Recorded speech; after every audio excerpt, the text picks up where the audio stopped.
like to thank our partners, the Office of the Secretary General's Envoy on Technology, the Office of the High Commissioner for Human Rights, and Global Pulse for their kind support in coordinating today's discussion.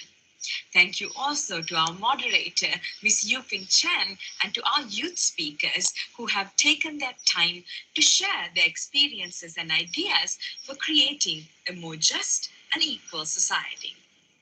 In my job as the UN Secretary General's Envoy on Youth, I have had the pleasure to interact with thousands of young people from around the world. In my interactions, one thing is clear. Young people know that they can't afford not to care, as they are the ones that have inherited the consequences of multidimensional crises that older generations have failed to address. As we will see in today's discussion, young people are on the front lines, developing technologies, innovative tools, and using their creativity to challenge our opinions and help us do better. Some of the most recent frameworks that guide us in applying human rights worldwide are the Secretary General's Call to Action for Human Rights and Our Common Agenda, as well as the first UN Youth Strategy, Youth 2030. Although the three frameworks all sound different, they are more connected than you think. Today, I would like to focus on three key links that will also help us think how to use these frameworks strategically in the future. The first one is human rights are a problem-solving framework.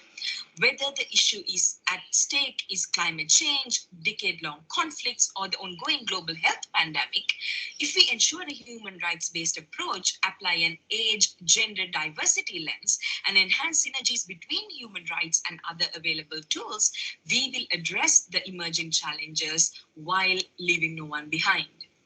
The second link is the importance of supporting youth politically, financially, and socially to achieve their full potential. Young people have made their voices clear, and these frameworks reflect that well.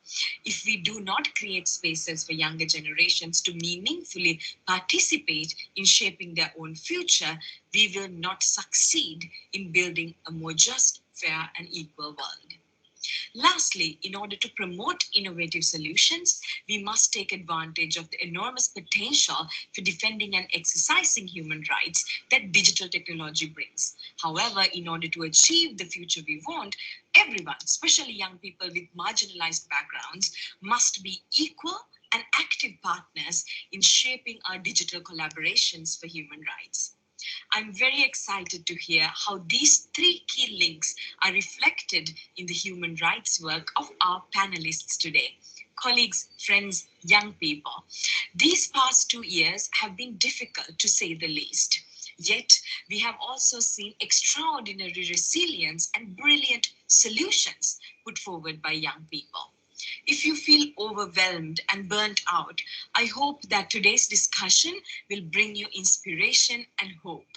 If, however, you have more energy than ever, but you need new strategic ideas, I hope that you will leave this event with new practical knowledge and tools. The United Nations is ready to listen to, work with, and learn from young people, and I look forward to discovering innovative ways to advance human rights with all of you today. Thank you, Jayatma. And really, we do live in a time where the civic space is filled with difficulties for young people. And even though technology and digital spaces have provided new opportunities for young people to mobilize and advocate for human rights beyond borders, there are significant challenges that you young people are facing in navigating these spaces. The Secretary General's Roadmap for Digital Cooperation, his most recent Common Agenda, has pointed to the need to strengthen our efforts in terms of protecting and safeguarding human rights in the digital age. And especially with the exponential growth of new technologies, we have to think about how the existing human rights framework might need to be updated, or there should be future human rights frameworks to address new technology issues and prevent harm in the digital space. This is why I think the voice of young people is particularly important. You are digital natives. You are the most connected generation we've ever had. And most importantly, you will be the generation that will have to deal with the consequences of, as Jayatma said, the fact that us older generations have failed to address these issues. So we really need to learn from you in terms of how you've been very creative and adaptive in using new technology to act that you have access to, and how you've used it to scale up your activism, and what your concerns and priorities are in the time to come. So today we are joined by four brilliant youth speakers who have been using technology and digital platforms to build their own unique methods, medium, and platforms for advocating for justice and human rights. I'm so pleased to introduce to you, firstly, Alejandro Daly, preferred pronouns are he and him, from Colombia. He is the director of El Derecho No Obedece. He's a youth activist from Colombia who tracks patterns of online hate speech against migrants and proposes solutions. Tomisin Jasmine Ogunubi, preferred pronouns she and her, from Nigeria. She is the founder of Girl Bridge from Nigeria. She's been using her skills in coding and technology since she was 12 years old to promote children's safety and gender equality.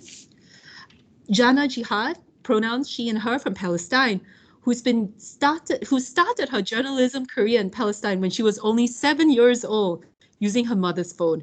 Since then, she has become one of the most prominent voices for democracy and human rights in Palestine.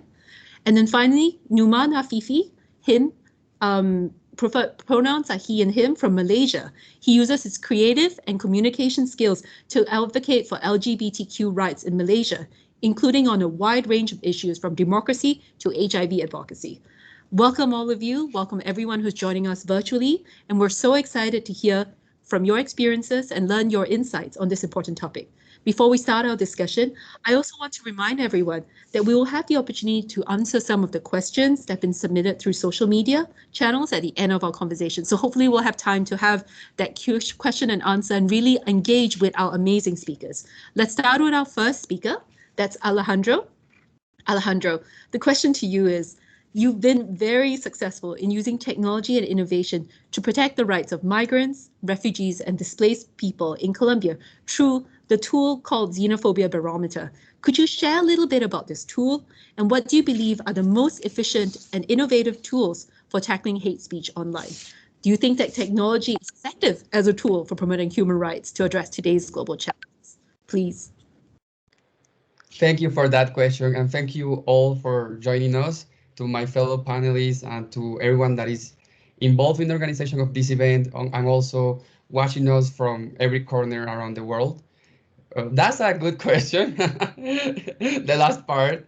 So to not extend myself a lot, for those of you that don't know, I'm from Venezuela, which is currently the second largest migration crisis in the world after Syria. We are around 5 million Venezuelan migrants and refugees in different countries of the world, around 2 million in Colombia, and around 3 to 4 in Latin America. We have worked to promote the social and cultural integration of Venezuelan migrants and refugees since 2018, doing activism, social and cultural spaces, doing mobilizations, mobilizing around 2,100 young people all over Colombia, Latin America. However, while we still need to do those efforts, we really didn't know if those were changing the narrative, the perception of the host communities around the Venezuelan migrants and refugees. And that's when we had an idea that is today the Xenophobia Barometer, which is a platform that analyzes the narratives around migrants and refugees with the purpose of positively shaping them. We use new technologies, and that's right, we use machine learning and social listening to understand everything that is said on Twitter and Zoom, also in Facebook, around Venezuelan migrants and refugees. And then we have all this conversation, we split it into different categories of public policy, such as gender, diversity, work, security, to understand what people are saying about migrants and refugees and work, or migrants and refugees and health. And through this work, we have helped countries in different countries in Latin America, Colombia, Ecuador, Chile, and Peru, to create better public policies to talk to migrants and refugees, but also to create awareness about the risk of hate speech. To put an example, we were able to put on the public agenda that the discourses of public officials increase around 1,000% the levels of xenophobia in Colombia after two statements from the mayor of Bogota linking Venezuelan migrants and refugees with increase of insecurity in the city, while we have data that says that that's not true. What we do have now is data about something that was non-existent before. How much xenophobia do we have online in Colombia? And who are the people that are promoting it? So technology has its pros and cons because, well, the xenophobia is arising from social media. And we have seen how social media is being used to exploit hate speech. I think there is a bright side. We can use the same tools to understand better xenophobia and other types of hate speech and discriminations against underserved communities. And what I think is the most important thing is how can we give these tools to young people and to the same underserved communities, in this case, migrants and refugees, so they can fight hate speech as well. And that's what we do through something called the Anti-Xenophobia Toolkit. And we train people all over the country, and now we have also started training people in Ecuador to use different tools to fight hate speech on Twitter, Facebook, WhatsApp, and other social networks. While we think that it's obvious to understand what is hate speech, and I finish by saying this, it is not obvious. People that come from underserved communities, they regularly believe that it's okay that they're being taught that way. And then you need to shape the narratives to understand that's hate speech. And you can fight that and you can denounce that on social media. And we all need to shape that narrative to understand how can we empower people to have a voice on social media as well.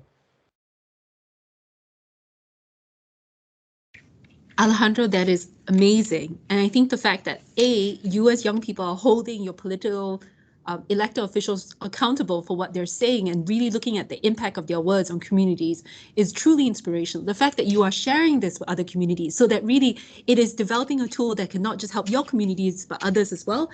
And that lastly, this point that you made, that it's also about educating people as to what constitutes hate speech is really so important. I really think that's at the heart of the amazing work that young people do, that you are in a time now of innovating, of sharing, and really trying to connect us all as people collectively, respective of where we come from. So I have to say, congratulations on your amazing work. We now turn to our next speaker. A virtual round of applause for everybody here. Our next speaker is Tomisin. You have also leveraged technology in a very creative way in your home country, Nigeria, to advocate for gender equality and child protection. The fact that you developed your first app at age 12 really demonstrates a level of consciousness and a real desire to make the world a better place. Can you tell us a little bit about your process, how you work at the intersection of human rights and technology to address issues in your community? How did you make a connection between these two issues at such a young age? And from your experience, how can we make human rights frameworks more accessible to young people so that they can feel empowered and supported to advocate for change like you did? First of all, thank you to everyone, to the organizers, to the UN for inviting me to this event. I'm very proud to be here and honored to be amongst these other panelists doing amazing work all over the world. Thank you for the question as well. With regards to making that link when I was 12 years old, actually, when I created the app at that age, it was really just me, being exposed to this new tool, this new, technology, coding. I had never seen it before, and I saw its potential in it being able to solve a problem, something in my community, just, do something that could help, that could be useful in people's lives, improve people's lives. And it wasn't until later, as I grew, as I became more exposed to the realities of people in my community, the situation that people began to live in, that I started to really make that connection. I started to really understand that there is a lot of people whose rights are being infringed and nothing is being done about that. And because, like I said, I see technology as a tool for solving problems, the link between technology and enforcing human rights became really clear, because human rights infringement is a problem. And with technology, we have the tools to be able to create solutions. And those solutions don't necessarily have to be something little, maybe even just giving people spaces to share their voice, to share their thoughts, to know that, okay, we are here and this is what's going on in our community, is already a powerful way into, powerful step into ensuring that people's human rights, are adhered. So yeah, it was as I began to be exposed that those links began getting clearer. Another connection that I started to make is within the space of tech. I started to see the gender inequality within that tech space, both with minority groups as well as actually gender equality and inequality within the minority groups. And I started to think about how I could use the platform that I was being given, the voice that I felt I started to have, to shed light on this issue and somewhat solve the problem. So in terms of the process, really, I just sort of look at what is there that needs to be solved. What do I have within my own scope, within my power? What resources can I access? Who can I speak to that can be of help to me? And then piecing all of those together, seeing how I could use what is available, what I've been able to source to then challenge these problems. And these are stuff that I've tried to do with speaking at a conference, for example, highlighting the need for women in tech. With the initiative I just I just founded within the summer that aims to mentor women in STEM in the underprivileged communities in Nigeria. And I still really plan to do more. And like we've mentioned, young people have ideas, have potential, are very versed with technology and know, have the potential to solve a lot of problems. And the way I feel the UN can help support this and highlight the human rights framework to be able to, give young people the knowledge to do more is firstly just by creating that awareness in the first place. I don't know, either simplifying the information and sharing that within spaces of young people. Social media, for example, is a new one. Making these frameworks adaptable at school, just generally intersecting it with the daily lives of young people, so that human rights isn't just one separate thing on its own. It's basically, linked in our day-to-day basis, and we can better understand it. Another way I think is helpful is just highlighting the stories, which is something that we're even doing now. Sharing stories of people from all over the world, because the reality is that there's different contexts all over the world. Some people don't have an idea that they're they're part of the world where even the most basic human rights aren't even being adhered to. So just sharing these stories, have people see the parallels, understand, and then, feel called to action and then address these issues. I think that can help us empower a lot of young people and drive for change.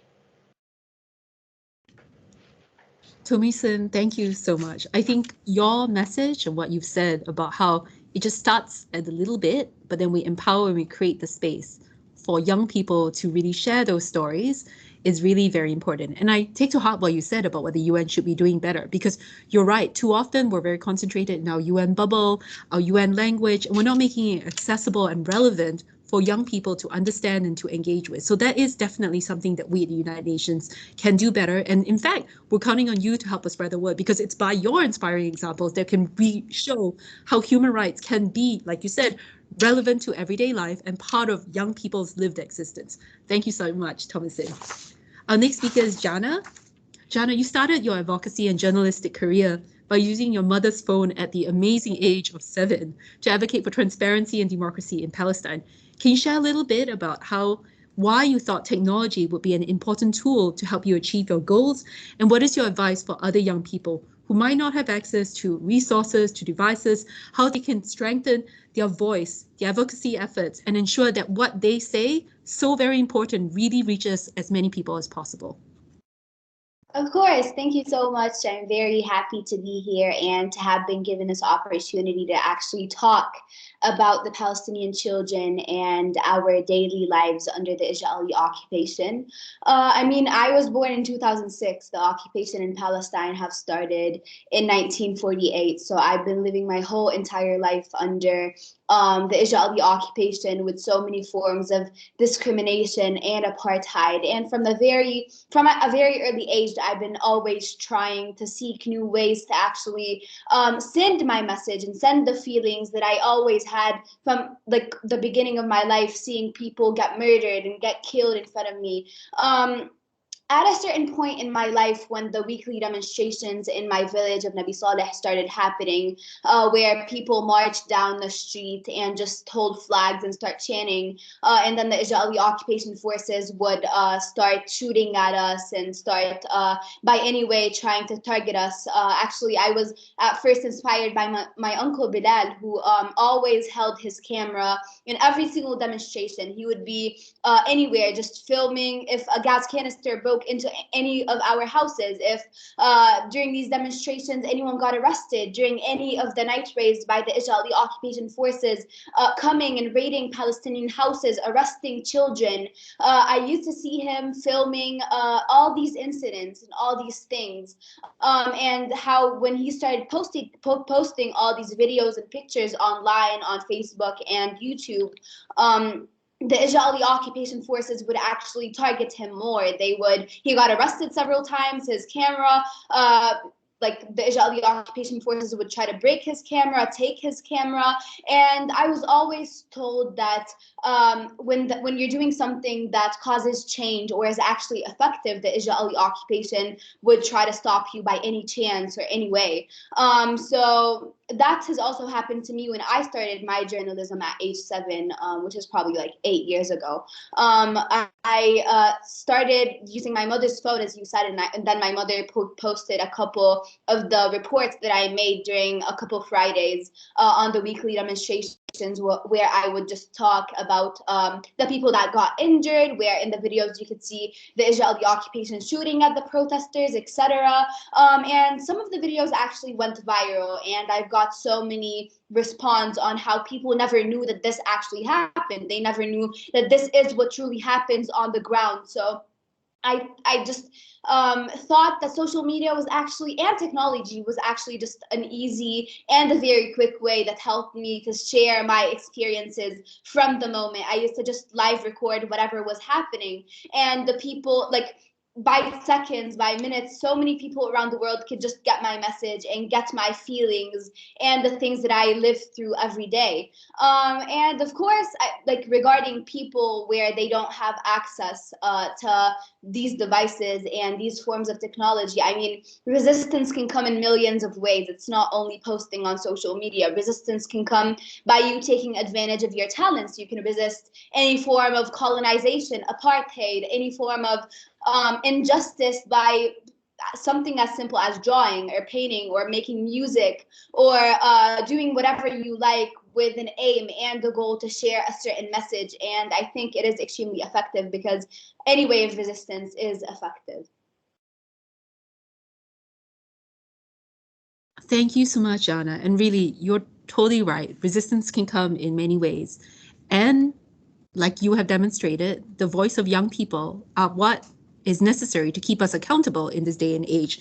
And that whatever creative means you have of expressing that resistance and your feelings and your thoughts are very much valued. And the power of social media to really amplify that truly has been amazing. So thank you so much, Anna, for that honesty and that bravery. Our next speaker is Numan. Numan, you have a strong record of using technology and social media to create more inclusive, safe spaces for the LGBTQ community in Malaysia. Can you share with us whether you see technology as an important tool for improving diversity and inclusion of youth with different backgrounds, or if it can be an obstacle to meaningful youth participation and advocacy? Numan, please. Thank you, Yupin. It's a pleasure to be here and to listen to my esteemed panelists.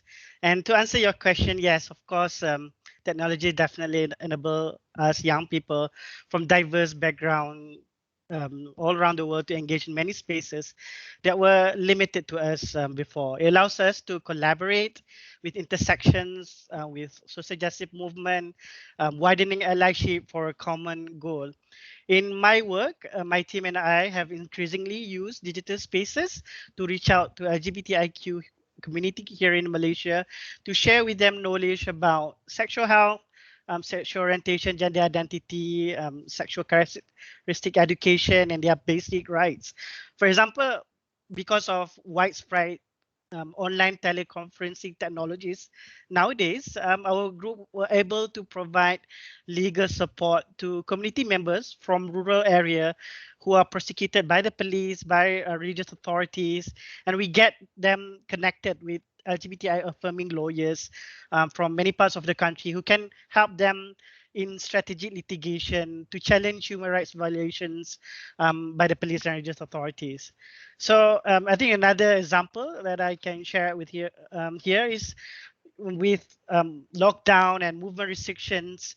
So and also government censorship, we can use technology and digital spaces to deliver differentiated HIV services for key population by promoting health, sexual health, and counseling through online communication tools, coordinating commodities distribution like condom through online delivery applications instead of face-to-face. So this is just one example.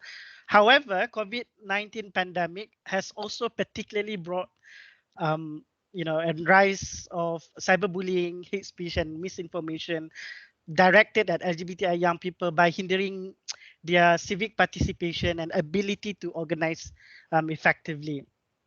So poor digital literacy can be a concern for young people, exposing them to dangerous situations like abuses and exploitation. So the question now is, how do we balance these, right? How do we promote digital citizenship to young people of diverse background, at the same time take a preventive measure from online harm and risk? So a few months ago, I joined a team of researchers to help UNESCO to map digital resources for LGBT young people around Asia and the Pacific. There are many recommendations, but first and foremost is definitely to include young people as central decision makers in the design and dissemination of digital resources in their communities. So as the saying goes, nothing about us without us, right? So that includes digital spaces, digital citizenship, online spaces as well. So listen to the communities on the ground, work with young people to promote empowerment. So the panel discussion that we are having today here on human rights is definitely a good start. So thank you all, and over to you, Yuping. Numan, that is incredible. I think the fact that, again, you're concentrating on making direct changes to your community, bringing condom delivery, legal services to those who need it the most is so inspiring. And I, again, also take to heart your message that, nothing for young people without the inclusion of young people, that so often it is your creative ways, your activism, your commitment that will allow us as the United Nations to really drive home this message and actually deliver on what we need to do as the United Nations. It's something that is fundamentally important. I'm now going to pivot to the second round of questions for our panelists. And I'm going to pick up on something that Nunan just said about when he talked about the harms and the obstacles of being so active online and advocating for human rights, and what this has meant for you personally because of the challenges that come with being a promoter of human rights online and digitally. So the first question goes to Numan, and I'm going to actually ask two speakers at the same time to answer this in one round. So the first question will go to Numan again, where you have actually also experienced threats and harassment in these exact spaces where you are advocating for the rights of others. How do you overcome this? And do you have strategies for self-protection in the online space that you can share with other young people? And to Jana, as someone who is also promoting human rights in a very difficult, conflict-affected situation, how do you take care of your mental health and safety online? Do you think that technology and information and innovation can bring hope to young people advocating for rights in difficult contexts like yourself? So we'll start with Numan, then we'll go to Jana. Sure. Numan? I think Yeah, first of all, I think we need to realize that we are never alone in our struggle for social change. While many of us like to think that we are, super strong, can overcome all challenges, what may be, but I think it is also okay to reach out and seek assistance when things are getting a little bit overwhelming. So this year, I've been investigated by the police 5 times for being part of a people's movement that organizes pro-democracy protests. So this intimidation by authorities, by people in power, sometimes can take its toll on you and your own well-being. Fortunately, there's human rights defender networks out there that dedicate their works on protecting all human rights defenders, including young activists like us, by guiding us in risk assessment, providing us with tools and resources on digital security so that we can make better decisions and give us options when things are difficult. So I can give you a couple examples. First one is Digital for All Assistance Program or Frontline Defenders or other similar type of urgent response network. And then there's also Security in a Box, which is an online toolkit and guide for digital security. There's many tutorials and guides there. You can look it up.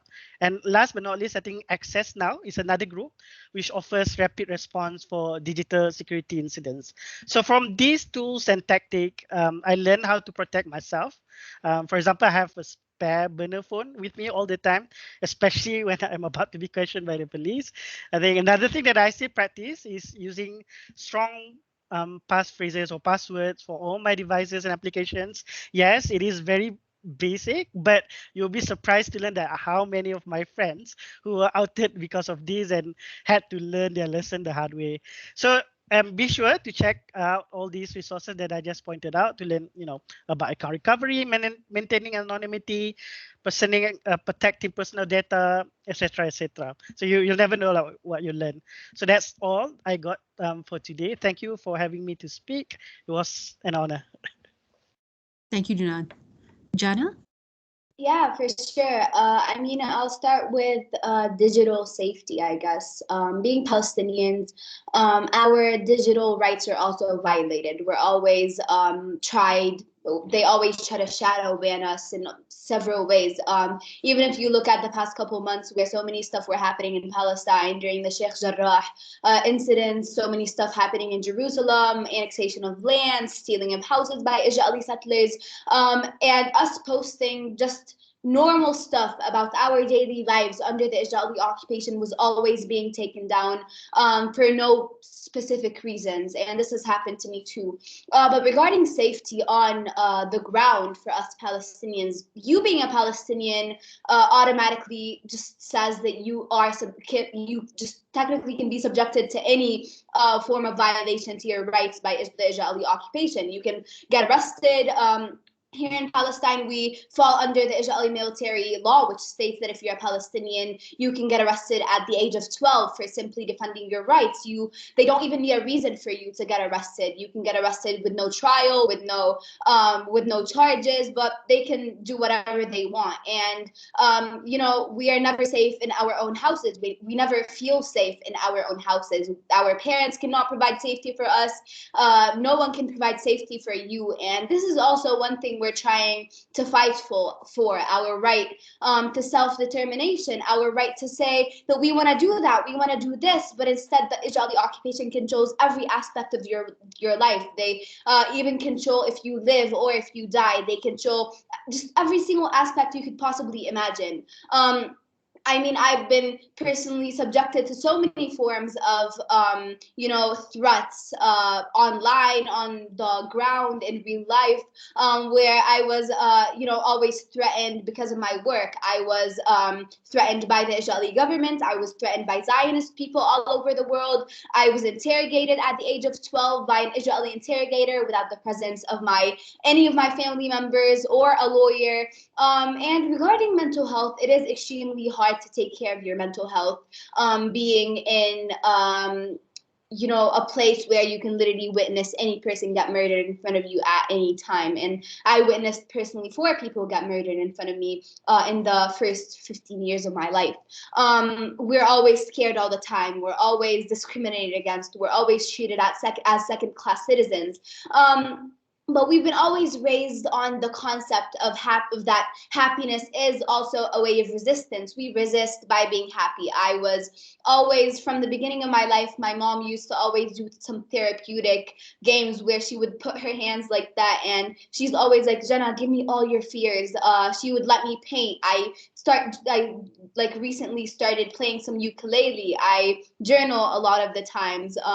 Breathing and taking a break sometimes also helps a lot. And talking to each other, we always, have like friend group talks where we talk about our experiences, try to cope with them. And also, one thing that truly helps me is actually imagining what it would feel like living in a liberated Palestine, living in a free Palestine with an end to this occupation, in a place where there's justice, where there's peace, where there's a normal life for of every child, where I can actually practice my rights as any normal human being around the world. And also the international solidarity, and seeing young people around the world resisting and taking action and trying to speak up, also gives us this push and gives us empowerment and renews our spirit. So hopefully we can all make change, and by action, not by only words. Thank you, Jana. Thank you, Numan. That is so inspiring what you said. And what it reminds me is the fact that young people shouldn't be doing it alone. We, as the rest of the international community, owe it to you to support what you're doing. And so that's why I turn to Tomisin and Alejandro to talk about that. How can the rest of the global community, the international community, do more to support what you're doing and amplify your work? Tomisin, you successfully engaged with other stakeholders in the work that you're doing. What advice do you have for young people who are also trying to create such networks? And what can the UN do to help this kind of work? Alejandro, you've been dealing with multiple difficult issues, the migration crisis, the climate crisis, all of which will profoundly affect future generations. Do you too have words of encouragement for other young people on how they can combat and address such global crises in their own local settings? Tumisin first, then Alejandro.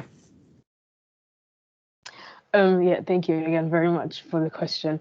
In terms of creating such networks and interacting with stakeholders, I would first say, at the basics, young people could start at the family level, speak to parents, uncles, aunts.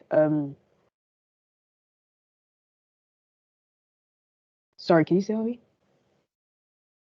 Can you still hear me? Okay, yeah, I thought I caught up. Yeah, so speak to parents, uncles, aunts, share your ideas, and just get input from them, because I realize, while young people have a lot of ideas, I feel it's always helpful to get the input from adults and just hear, okay, what do they have to say? How best can we push these ideas? So in situations where the family isn't ideal, an opportunity to get these networks could be from progressive teachers or community leaders. So for example, the app that I created when I was younger, I had just created the app, but the publishing of the app, the publicizing of the app, all of that was helped to do with by my teachers, as well as my family members as well. When I did interviews, I know my parents were the ones that helped me to push it on social media, helped me to,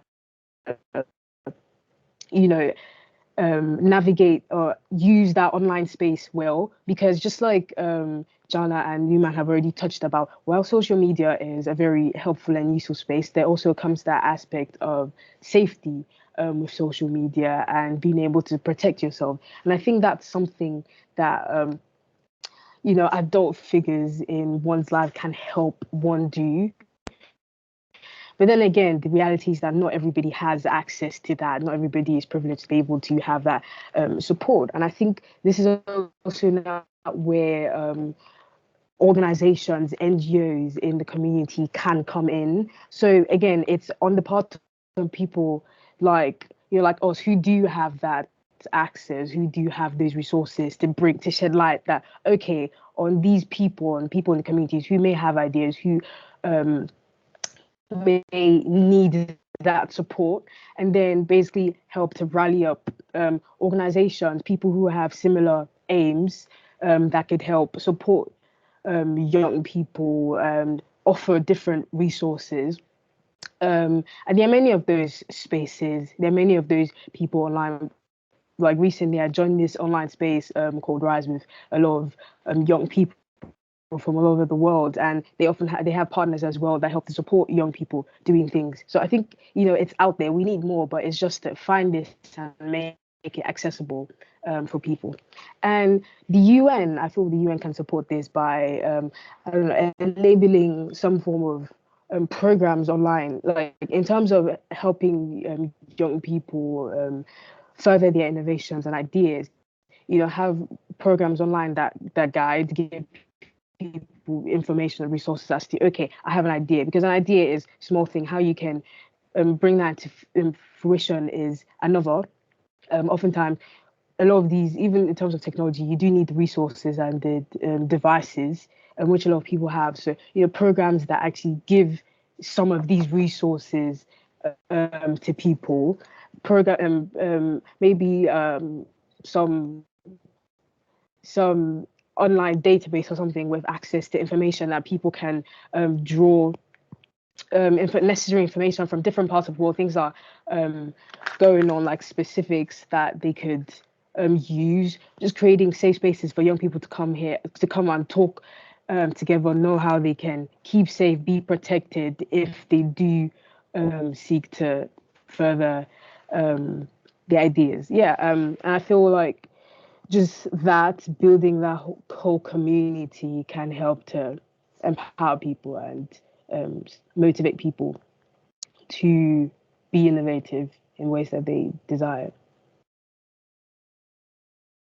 Thank you so much, Thomas and Alejandro. Thank you for that question. I think I'm just amazed by all the answers of all my fellow panelists, which is amazing because we come from so very different backgrounds, and that's great. So I'll divide the question on two. What can the United Nations do? How can we engage other young people in this? In the first part of the question, for example, something really cool that happened early this year in January, we won an award, the first innovation award for youth on migration.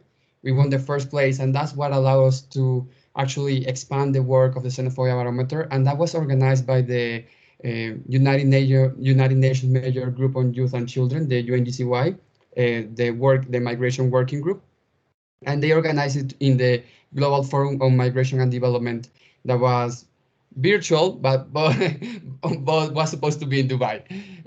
And actually that engaged around 100 young people from different countries. Around 10 of us were trained and gave a pitch to a pool of United Nations officials and entrepreneurs that help us scale our initiatives. And that was amazing. And that was completely United Nations led and youth led. Now that I actually, because I'm also an environmental advocate and I was recently in the pre-COP in Milan, and what I think is missing in so many of these spaces are opportunities for young people to continue do what they're doing, but with more resources. And that can be technical resources and financial resources. But I mean, betting on young people. And that's so fundamental because, I mean, just in this group, you have like 4 solutions of amazing things that people are doing.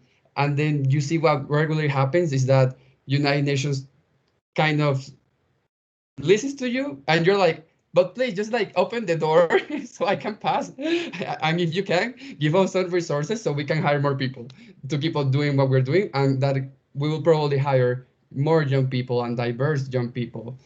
So betting on young people and giving us resources because we can innovate. And probably that will be like the best answer in that way. And on the other hand, how can we engage other young people? And also answering to Yajadma's question on the chat that she asked. No, I actually really believe that most of the young people in our communities do not have the resources or not even have the internet, and that's something that the pandemic showed us, at least in our 4 countries. I think it's kind of similar. We have a digital gap that is so big, and it affects most underserved communities, in our case, migrants and refugees, in particular, women, and they do not have access to these resources to understand, well, am I being targeted to hate speech, to online hate speech? And that's already been, as one of my fellow panelists said, like, it is taught in terms that people don't really understand. So I think the first thing there, I'm really inspired by all these examples, is changing the narratives to make it more accessible to young people. It is different. I mean, how you mention and how you phrase something, it changes the way that young people connect with that.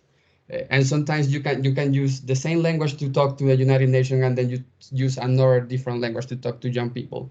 That's one, like, very important. And secondly, we need to use different channels. I mean, we are in the area of TikTok, but also in the area of people not having internet, and that happens at the same time.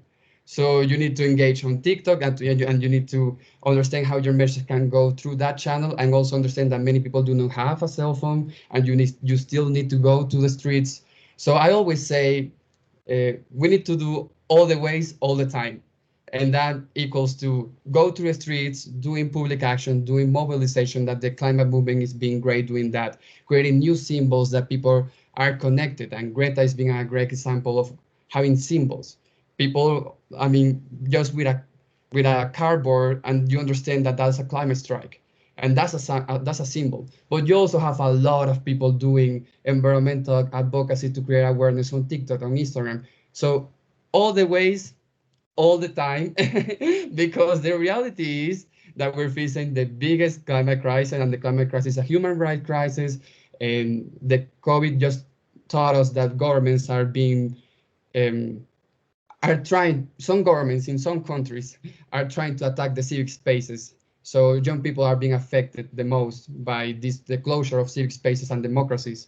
So we have so many things to fight, but, and I wanted to end with that, I'm hopeful. Because I don't want to say that everything is bad. I'm really hopeful, because when you go to these panels and you start hearing what people in other countries are doing, um, resisting is hard. You encounter so many challenges. I mean, in my work, I mean, fighting xenophobia in a country that is increasing their xenophobic levels is just being aware every time that you don't belong here. And that's horrible, because you've been living here for 8 years, and just people treating you like you're from that country, and you cannot go back. And that's the reality of almost every refugee and migrant and forced migrant in the world. But you continue to do it. because we're because we're crazy, but we're crazy because we live in a better world. So while there's still young people that keep on fighting and keep on shaping the narratives, I will be hopeful that we can really change this. At the end, the war is going to be led by young people, because we were going to grow up. So I agree that maybe in 20 years, everyone will ask their pronouns, and it won't be weird, because we already do it, but we're still young. In 20 years, when we're grown older, we will do it as something very common. So changes take time, but they happen. You may be crazy, but that's the kind of crazy we need, okay? And I can see everybody applauding here. So I'm going to go for one last round. This is going to be the last round to all panelists. Sum up in one sentence what you want everybody to hear from you, from your message, and what you want people to remember from today's event. So we're going to go around the table. We're going to start with Jana. One sentence. Right. So what I want everyone to hear is that scream, don't ever be silent. Literally do whatever you can. Resist every form of imperialism, resist every form of injustice, every form of colonialism in your country, because that totally affects any form of injustice being practiced in every other country. And just never stop, never compromise, never give up, because we are together, and hopefully we can all unite all our struggles, because they are interconnected, and we will hopefully reach that moment of change. And yeah, I just believe we are the generation of change. Numan. Just one sentence. Yes. Nothing, Loud. nothing about us without us. That's my takeaway. Alejandro.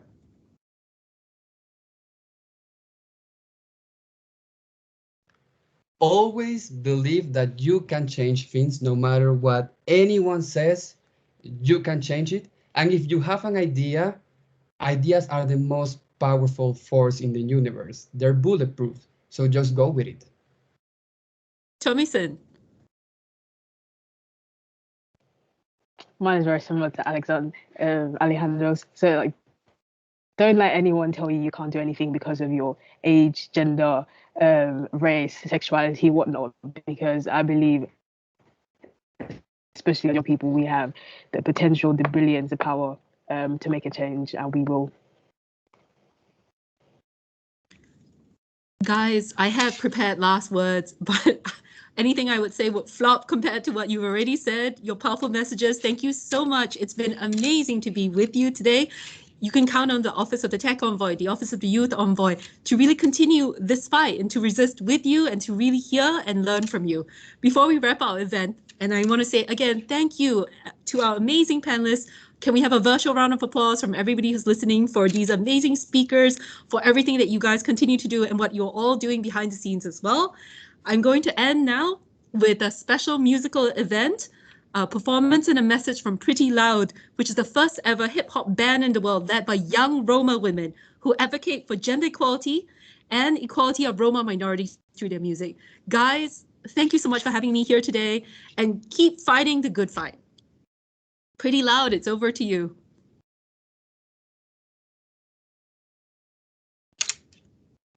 Zdravo! Mi smo Pretty Loud, prvi romski ženski bend na svetu. Dolazimo iz Srbije. Borimo se za ravnopravnost žena.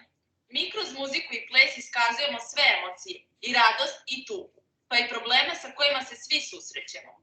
Mi pevamo i igramo život, zato smo izabrali muziku za našu borbu. To je naš aktivizam. Želimo da svaka devojka ima pravo glasa i pravo na izbor.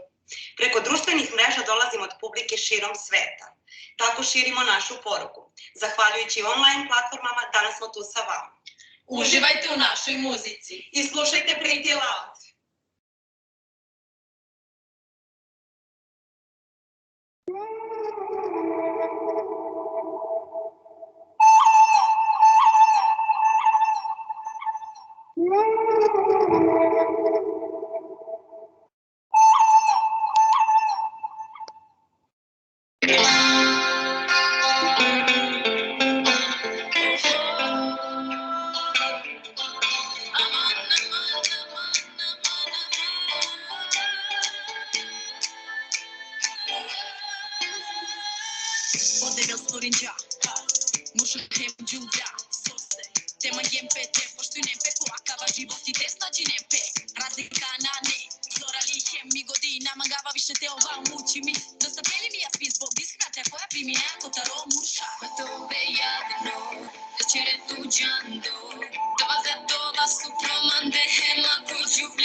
Thank you so much, everybody, again. Can we maybe ask everyone to turn on your camera so we can take a group photo?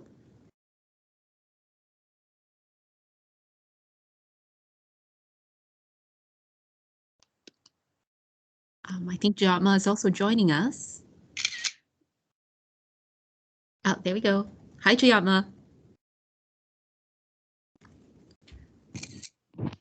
Thank you so much. Again, you guys are amazing. Thank you to everybody listening, and a happy Human Rights Day, everyone. Thank you, everyone. Happy Human Rights Day.